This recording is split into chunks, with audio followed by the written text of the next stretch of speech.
Tem umas ideias que elas rondam o Brasil e sempre que você tem uma situação mais ou menos propícia, elas pousam e tentam tirar uma bicada desse país, e uma delas é o imposto em grandes fortunas. Vamos taxar os ricos.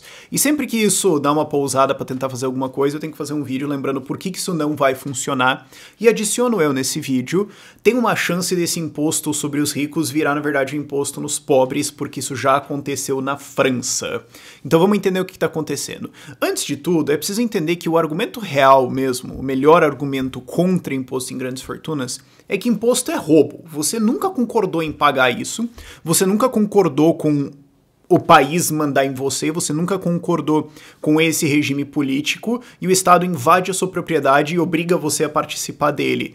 E não, contrato social não é um argumento válido porque você não concordou com isso ou assinou. Isso não existe. Esse seria o argumento ético a ser feito aí, mas algumas pessoas não conhecem esse argumento ou não concordam com ele ou simplesmente não ligam e fazem algumas outras defesas de impostos, inclusive imposto em grandes fortunas. Então aí a gente tem que fazer essa análise mais consequencialista de o que vai acontecer se você fizer isso. Então esse é um vídeo para pessoas que defendem impostos em grandes fortunas, para eles entenderem por que isso não vai funcionar e por que tem uma chance muito grande disso dar um backfire interessante. Primeiro, a prova de que ele não funciona é o fato de que países estão revogando isso para todo lado porque eles falam, cara, não funciona, a gente rodou isso por décadas, não adiantou. Alguns anos atrás, nos 90, 12 países da Europa tinham impostos em grandes fortunas. 9 revogaram, os outros 3 estão também olhando e falando... Ou eles são tão facilmente tão fácil de evadir que, em efeito, eles basicamente não existem também. Mas países que revogaram: Áustria, Dinamarca conhecida como um dos paraísos socialistas, Finlândia, França, Alemanha, Islândia, Irlanda, Holanda, Itália, Luxemburgo e Suécia também, que é conhecida como um paraíso socialista. Um dos argumentos que vem a favor de um imposto de grandes fortunas é porque ele vai arrecadar algum grande número gigantesco, e é sempre um número diferente. É sempre um número grande pra caramba e diferente do último estudo.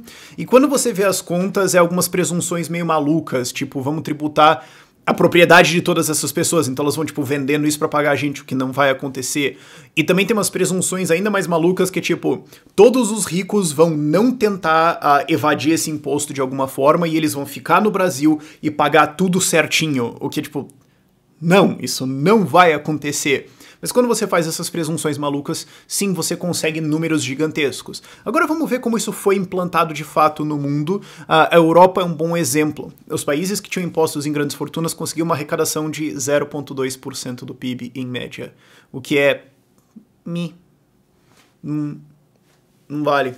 A França tinha isso, ela conseguia arrecadar mais ou menos 3,5 bilhões de euros por ano, o que é meio... blá. É meio ok... É uma grana ali, mas não vai fazer uma real diferença no orçamento deles. E a França é um país que tinha milionários pra caramba. O Brasil não tem muitos. Não tinha ricos, não tem muitos ricos assim. Tem um pessoal que é mais rico do que a média, mas assim, vamos comparar com a França, né? Não, em termos de arrecadação, não é uma fonte ali muito relevante. E claro, aí tem as pessoas que defendem o imposto em grandes fortunas falando, não é pro imposto arrecadar. Ele é para punir, ele não é para botar dinheiro dentro do cofre do Estado. Ele é para destruir riqueza, para reduzir desigualdade, porque o Brasil é um país muito desigual. Esse argumento também precisa ser analisado, só que agora que o imposto de grandes fortunas está sendo colocado dentro dessa crise dupla que o Brasil está passando agora, ele está sendo colocado com o argumento de arrecadação, então vamos focar nesse, depois a gente pega o argumento de desigualdade. Vamos fazer umas análises de caso. Primeiro, Suécia. E eu gosto de pegar, assim, esses países que são mais próximos do ideal de quem defende isso. Não, porque a Suécia é um país muito igualitário, só que é um paraíso socialista. Primeiro, não, é um dos países mais fáceis de empreender e fazer negócios no mundo. Ele tem impostos altos, mas tem que separar as coisas, né? Mas ok, eles tinham um imposto em grandes fortunas que foi abolido em 2007. Ele era tão fácil de evadir, como na verdade qualquer imposto em grandes fortunas, que as pessoas que tinham grandes fortunas falavam que o imposto era essencialmente opcional. Você só paga se você quiser, não vale a pena, e você pode sempre sair do país, porque Suécia, você pode ir para qualquer lugar do mundo, da Europa, tá ali pertinho, não é muito difícil, e de fato, um caso famoso é o dono da IKEA, que é uma gigantesca loja de móveis que opera pelo mundo inteiro, ele só foi embora da Suécia e falou, tá bom, dane-se, tchau. Então, o total arrecadado dele, Zero. Mas o meu caso favorito é a França. A França tem um imposto em cima de grandes fortunas, depende de como você considera isso, ele começou em 1982 ou 87, e teve um presidente também que recentemente tentou dar uma subidona nele e tudo mais, então depende, mas ele tinha essa instituição aí nos últimos, 40 anos, muito grosseiramente falando. Foi abolido em 2017. O que acontecia? Bom, os ricos e as celebridades simplesmente iam embora do país. Só, você vai taxar todo o meu patrimônio. E se eu for embora, você vai fazer o quê? Porque eu posso ir embora, eu posso ir para todos os outros países da Europa. Isso é muito fácil para mim, eu trabalho em vários lugares do mundo, eu sou rico, eu tenho opções diferentes. Inclusive o destino favorito era a Bélgica. E aí o que acontece? Dados, a estimativa do governo francês é que entre 2002 e 2017, não no tempo total de duração do imposto, só 2002 a 2017, a França perdeu 35 bilhões de riqueza que simplesmente foram embora. Isso dá mais ou menos 192 bilhões de reais quando você converte para a taxa do euro hoje, que é 5,5 reais. Então, é uma perda de patrimônio fantástica de gente indo embora. E você fala, bom, então essas grandes fortunas, você vai tributar delas zero. Você vai tributar o que ficou, sem falar depois em como as pessoas vão evadir isso. Mas isso é um estudo até um pouquinho, possivelmente conservador, né? Os dados apontam que entre o ano de 2000 e 2012 foram 42 mil milionários que foram embora da França. Mas tem um estudo de um economista francês chamado Éric Pichet, que ele estimou que desde 1988 até 2008, quando o estudo foi lançado, né, então aí 12 anos atrás, 9 anos antes do imposto ser abolido, então teve ainda mais 9 anos em cima disso, a França perdeu 200 bilhões de euros em riqueza. Isso dá 1,1 trilhões de reais.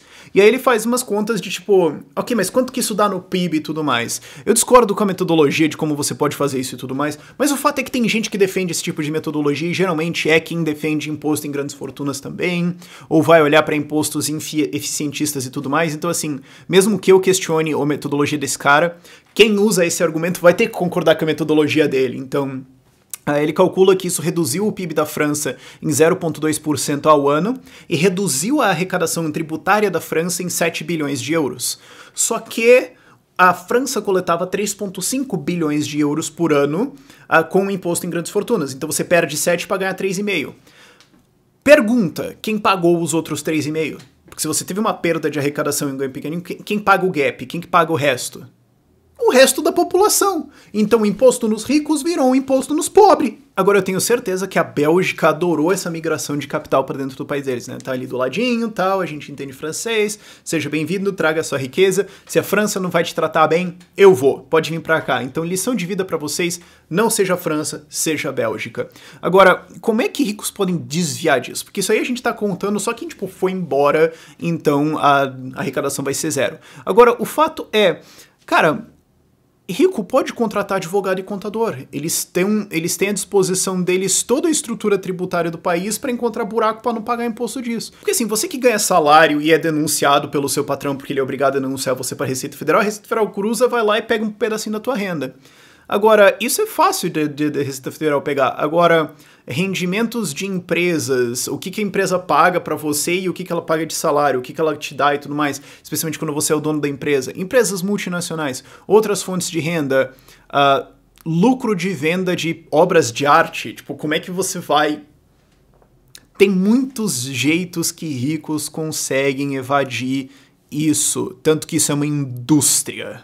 Ok, é a indústria do planejamento tributário, e ele pode ser nacional ou internacional, já chegamos nisso aí. Mas algumas coisas simples que vocês podem entender sobre como ricos podem evitar pagar esses impostos.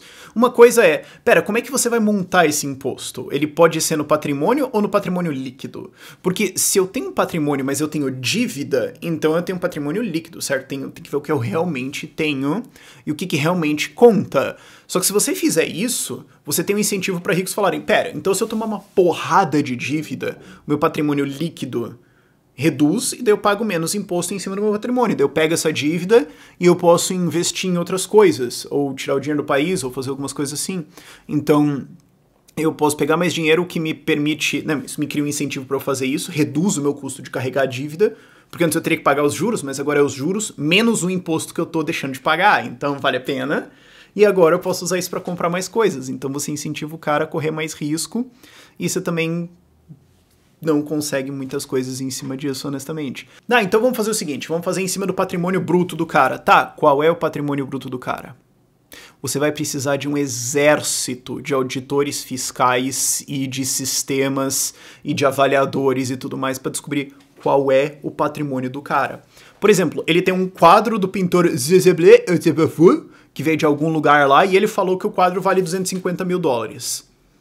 Como é que você sabe que esse quadro vale 250 mil dólares? Ou você vai taxar um valor de patrimônio em cima disso. E se valer mais que isso? Aí você vai lá e fala, não, eu acho que vale mais. Ele vai entrar com um processo, vai falar, não, não vale. E daí? Como é que você vai fazer isso? E isso é, por exemplo, arte ou propriedade. Qual que é o valor dessa fazenda? Não, mas tem um valor de mercado. Tá, mas eu não tô vendendo. Ou, ele tem esses problemas. Ou, eu relatei outro valor aqui. Você não sabe. E se eu passar patrimônio para outras pessoas aqui da minha família? Se eu passar patrimônio para empresas, e daí eu tenho uma parte da empresa, mas a empresa tem um valor de... Você vai ter que abrir todo esse negócio, cara. E é isso a coisa. O Estado sempre vai estar em uma desvantagem de armas com essas pessoas. Por quê? Porque um advogado de planejamento tributário ganha muito melhor do que ele ganharia se ele fosse virar um auditor da Receita Federal. Felizmente. Então o que acontece? Sempre vai valer a pena pro cara estar no lado da defesa e não do lado da agressão. Sempre vai valer a pena pro cara estar no lado da defesa de patrimônio e não do lado do Estado. Então você vai ter os melhores disfarçadores de patrimônio do lado da defesa contra impostos, e o Estado vai ter os auditores fiscais que sobrou pra ele, ou seja, vai se desproporcionar, você vai gastar uma puta grana pra ter que ir atrás disso, e ainda assim, convenhamos, vai ser meio difícil. Isso sem contar que o cara pode tirar parte do patrimônio dele daqui. Mas tem os bens imóveis. Calma, peraí. Dinheiro e ações e tudo mais. Ele pode criar uma empresa no exterior, botar lá, e daí ele tem uma parte da empresa aqui, a empresa tem os rendimentos lá do exterior, e ela paga um cartão de crédito corporativo pra ele, que ele usa aqui no Brasil. Então ele passa tudo no cartão corporativo, que é de uma empresa em algum país que blá. E os bens imóveis? Bom, ele pode se vender, se desfazer disso, pegar o dinheiro e colocar numa empresa e esconder isso de algum lugar, ou ele pode declarar valores mais baixos, ou... Enfim, tem algumas coisas diferentes que dá pra fazer com esse tipo de coisa. Mas e se for em renda? Rendas muito grandes, quando o cara tem um salário muito grande. Bom, exceto casos onde o cara trabalha pro Estado, onde você não tem um imposto em grandes fortunas, na prática você tem um corte de gastos. Porque se o cara é, um desembargador que ganha um puta super salário, e você fala, vou dar um puta imposto no salário dele. Esse eu sou a favor, porque não é um salário.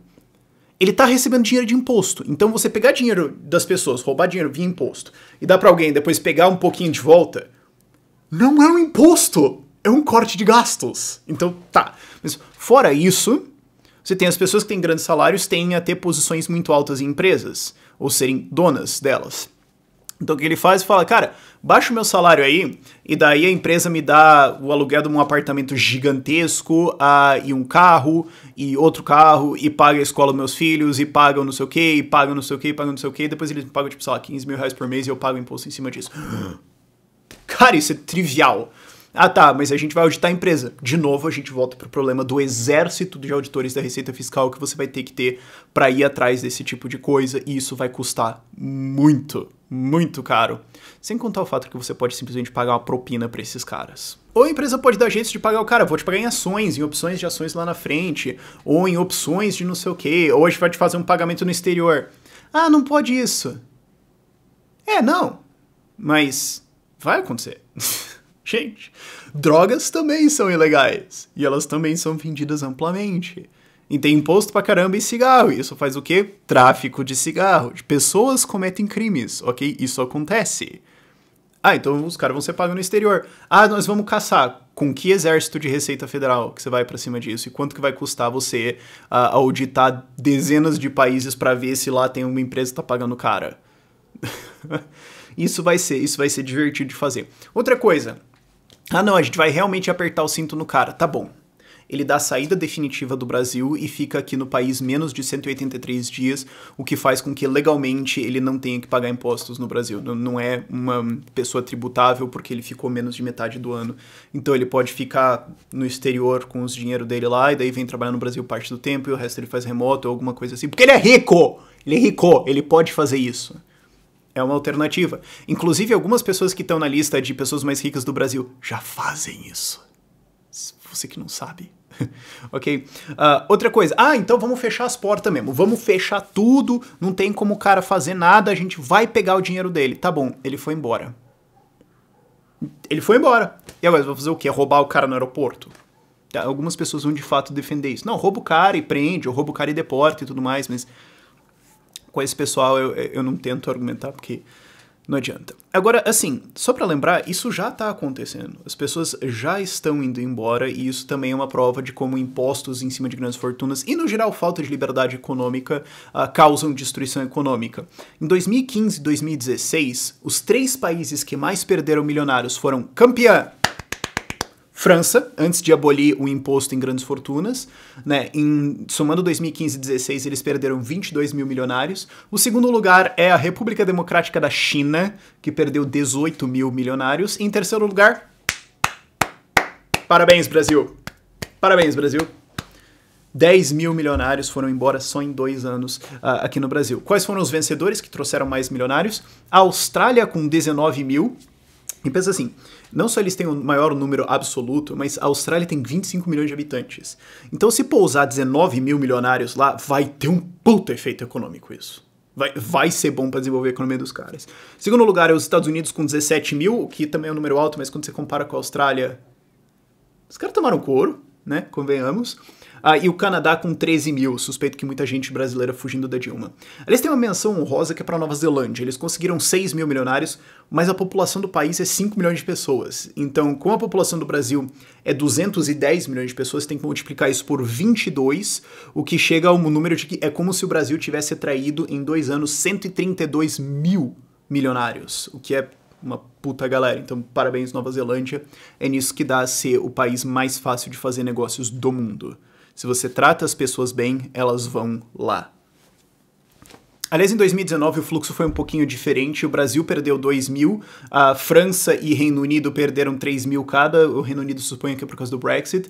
A China perdeu 15 mil e a Rússia começou a aparecer, perdeu 7 mil milionários. Os Estados Unidos ganhou 10 mil, o Canadá ganhou 4 mil e a Austrália ganhou 12 mil, aumentando o seu número de milionários do país em 3%. A Nova Zelândia também conseguiu 1.000, o que, né, na proporção tá muito bom. E a Rússia, né, ganhou o prêmio imbecilidade, perdendo 7 mil milionários, 6% da sua população milionária, a população mais rica, ou seja, deve ter causado um grande problema econômico lá isso. Agora, outra coisa que eu vivo precisando lembrar as pessoas quando a gente fala disso é o Brasil é um país pobre. Ok? É uma sacanagem um pouco você comparar imposto em grandes fortunas do Brasil com países como Suíça, Suécia, Dinamarca, França, Alemanha, etc. Porque se você paga o imposto de grandes fortunas na França, pelo menos você tá em Paris. Pelo menos você tá na França, que é um país um pouco mais desenvolvido. Não, mas tem imposto em grandes fortunas na Espanha. Mas pelo menos é Espanha, né? Pelo menos você tá tipo na Suíça, pelo menos você tá num país legal assim, você não tá no Brasil. Porque assim, o rico sempre pode mandar pro inferno e ir embora. Ele sempre pode fazer isso. Agora, o cara pode encarar isso como um preço. Qual que é o preço de eu morar nesse país? É o que o governo tá me cobrando aí de imposto. Ok, então o que eu tô ganhando? Tem um preço, tem um serviço que vocês estão me oferecendo. Vamos lá, Brasil. Você quer 75% do que eu ganho. Beleza. Então, o que você tá me oferecendo comparado com a Suíça? Você pode explicar? Porque eu tô com uma dificuldade de visualizar aqui. Cara, isso vai resultar num êxodo brasileiro muito maneiro se acontecer. E também, assim, vamos ao que vai acontecer se esse imposto passar. Vamos ser super sinceros aqui. O que vai acontecer? Várias empresas de planejamento tributário, nacional e internacional, vão vir para o Brasil e vão falar: vocês querem fugir? Eu ofereço esse serviço, eu te ajudo a planejar suas contas para você não pagar imposto.